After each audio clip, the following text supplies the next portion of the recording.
Une vidéo a été faite concernant la recherche de rayons réfléchis d'un signal lumineux frappant bien sûr un miroir, donc avec changement de direction. Voilà, donc ceci étant dit, j'avais fait une vidéo pour rechercher juste la direction des rayons réfléchis. Par contre ici, on va faire une petite expérience et on va regarder comment retrouver l'image. Cette fois-ci, c'est comment retrouver l'image et non pas le rayon réfléchi. Il se peut que parfois dans des exercices, vous deviez rechercher le rayon réfléchi. Eh bien, si ça suffit qu'on ne vous demande pas l'image, mais vous faites comme j'avais fait auparavant dans une des vidéos, euh, ça suffit de rechercher le rayon réfléchi, on n'a pas besoin de l'image. Voilà, il y a des techniques comme j'ai montré, mais maintenant, si on veut rechercher l'image, vous allez faire comme dans cette vidéo, je vais vous montrer. Mais pour ça, je vais partir d'une expérience. Pour ça, pour l'expérience, il faut placer donc un miroir donc perpendiculairement sur une table. Voilà ma table. Voilà. Et donc là, je place un miroir. Un miroir. Voilà, donc sur un miroir, je place une table, et là, à partir de là, mais je vais placer, bien sûr, comme vous l'aurez deviné, une source lumineuse qui envoie donc un rayon incident euh, SI. Donc là, j'aurai une source lumineuse ici, un projecteur ou n'importe quoi, voilà, qui va envoyer donc SI, I étant le point d'impact par rapport au miroir du rayon incident, ou encore en d'autres termes, c'est le point de percée du rayon incident sur le miroir.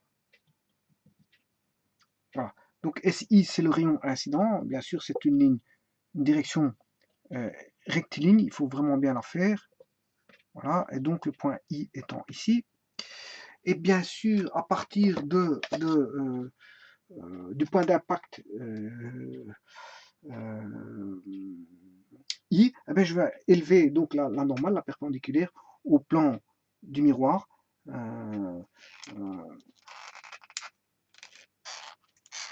Voilà, je dessine la normale au point d'impact que je vais appeler NI. Et vous comprendrez que, comme j'avais dit auparavant, pour retrouver le rayon réfléchi, ben, on sait bien qu'on a les lois de la réflexion, où on a l'angle d'incidence est égal à l'angle de réflexion, l'angle d'incidence étant l'angle compris entre le rayon incident et la normale, et le rayon, l'angle de réflexion qui est égal à I égale R, en fait, I égale R, eh bien que voilà, je fais en sorte avec un rapporteur pour aller chercher I égale R. Mais si c'est une construction géométrique sur papier. Voilà, voilà, ça c'est une chose. Bon, donc ici il faut tracer I, R bien sûr, pour avoir le rayon réfléchi. Alors, maintenant, justement, pour retrouver, si j'abaisse si de S, si j'apaise la perpendiculaire, perpendiculaire bien sûr à la table ou au miroir, parce que la table et le miroir sont parallèles. Donc si je fais une perpendiculaire à la table ou au miroir, c'est le même, parce que miroir et table sont perpendiculaires. Si j'abaisse donc la perpendiculaire au miroir et euh, que je prolonge comme j'ai fait ici, eh bien, si je prolonge aussi RI, ben, j'ai un point d'intersection ici qui est S'. Voilà. Donc, je coupe. Bon, ici, je vais quand même le détacher. Ici, je vais l'appeler SP. Voilà, SP, S'. Donc, il va couper, RI va couper en S'. Ça, c'est l'expérience qui dit ça.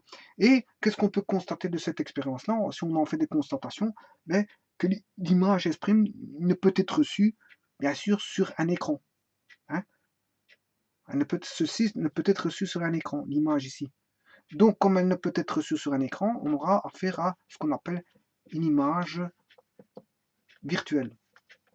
Bon, ici on a un objet, ici l'objet il est réel, voilà. Pour avoir si j'ai un objet réel dans les miroirs, l'image est virtuelle, c'est-à-dire qu'elle se fait derrière le miroir. En fait, c'est ça que ça veut dire. Donc, si elle se fait derrière le miroir, on ne sait pas le mettre dans un écran. La recevoir dans un écran, c'est impossible, puisqu'elle est derrière le miroir. Voilà, donc l'image est virtuelle. Mais maintenant, si je mets un objet virtuel, ben, j'aurai une image réelle, fatalement. L'objet réel L'image est virtuelle, mais si l'objet est virtuel, l'image sera réelle, et à ce moment-là, je pourrais le recevoir sur un écran. Mais ce n'est pas le cas ici. Bon, ça c'est la première constatation qu'on peut dire.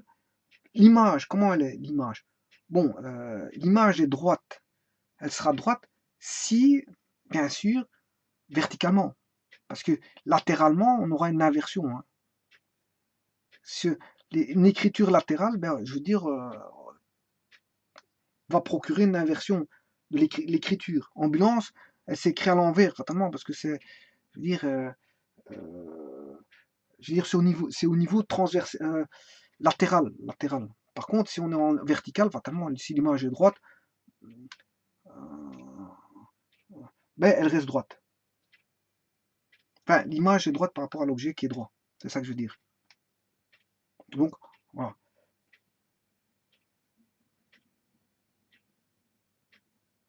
Bon, ça c'est la deuxième constatation, l'image est droite.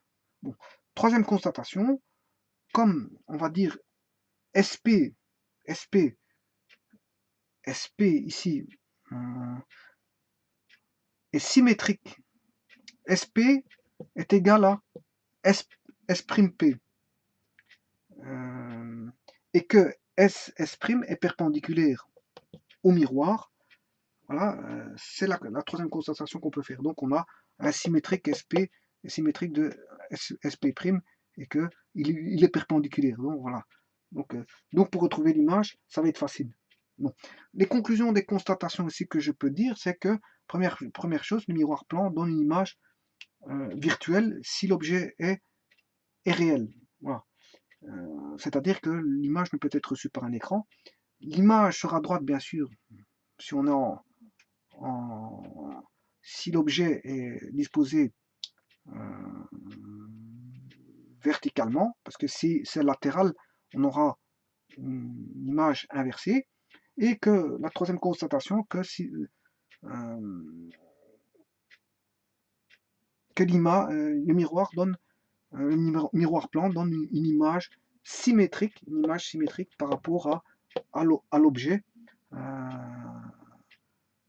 enfin, donne, je répète ma phrase parce que c'est vrai que bon, je me suis entremêlé les pinceaux. Je voulais dire par là que le miroir plan donc donne une image symétrique de l'objet par rapport au miroir. C'est par rapport au miroir. Voilà. Et ça, c'est toutes les constatations que l'on peut faire. Donc, un objet couché sur une table. Ben, comme je vous l'ai dit, s'il est couché, est vu inversé dans un miroir, placé perpendiculairement à la table. Voilà. Bon, ça veut dire quoi? Ça veut dire que à partir de cette expérimentation, cette expérience, je peux en faire une méthode de construction de l'image, d'un point. Donc auparavant, j'avais donné une description, comment faire pour créer directement le rayon réfléchi, mais ici maintenant, comment construire le rayon incident, mais c'est assez simple, soit un rayon lumineux, bon ça, un rayon lumineux issu d'un point S donné, qui est, voilà, d'un point S qui est donné, eh bien, SI sera le rayon incident touchant donc le miroir au point d'incidence I, et à partir de S, il faudra abaisser SP qui est SP perpendiculaire au miroir que je vais appeler M, voilà, abaisser la perpendiculaire à M, et prolonger donc SP de la même valeur ici que ici pour avoir SP'. Donc je vais faire en sorte que SP égale prolonger SP pour que SP égale SP', PS' ou SP', enfin S'P ou PS'. Il faut que je dois faire une perpendiculaire et faire en sorte que SP doit être égal à PS' ou S'P'. Et alors à ce moment-là, là on a l'image. S' sera l'image de S. Image de S. Bon, je pourrais aussi tracer SI et prolonger donc en IR, en IR, prolongé en IR, qui est la direction de rayon réfléchi, bien sûr.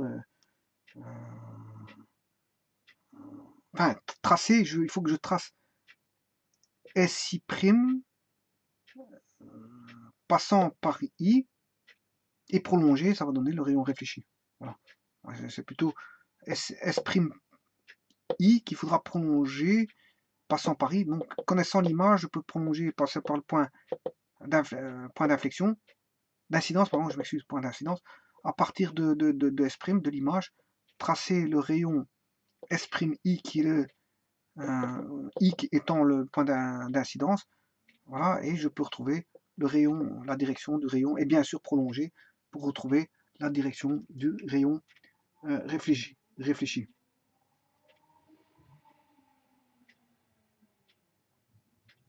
Bon, ça c'est pour un rayon lumineux. J'ai pris un rayon lumineux, une source S.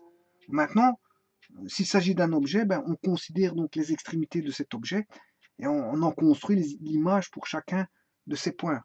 Voilà, si je prends un objet comme ceci, un 1, voilà, je dois construire pour le point A, pour le point B, pour le point C, pour le point D, pour le point E et pour le point F. Pour chacun des points de les extrémités du segment en faisant le nombre 1, hein, voilà, eh bien je dois faire tout ceci pour retrouver, je veux dire pour chacun de ces points-là, je dois appliquer ce que je viens de dire. Voilà. Donc ça, c'est comme ça qu'on va rechercher l'image de l'objet du point 1. Voilà.